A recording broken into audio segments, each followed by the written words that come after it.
Эту кибератаку в компании DIN уже назвали одной из крупнейших в истории. В пятницу на серверы DNS-провайдера обрушилось столько запросов, что они перестали работать. Хакеры предприняли 3 DDoS-атаки. В компании заявили, что с ними удалось справиться. Однако последствия пользователи на себе все же почувствовали. На некоторое время миллионы жителей США и Европы потеряли доступ к таким сайтам, как, например, Twitter, PayPal или Spotify.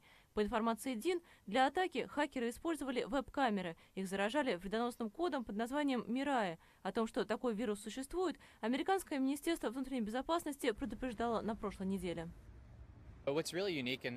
Уникальность этой ситуации в том, что хакеры использовали уязвимые устройства, которые есть у людей дома по всему миру. Это миллионы устройств. Злоумышленники установили на них вредоносный код и смогли обрушить работу целого провайдера, а вместе с ним и заблокировать множество сайтов.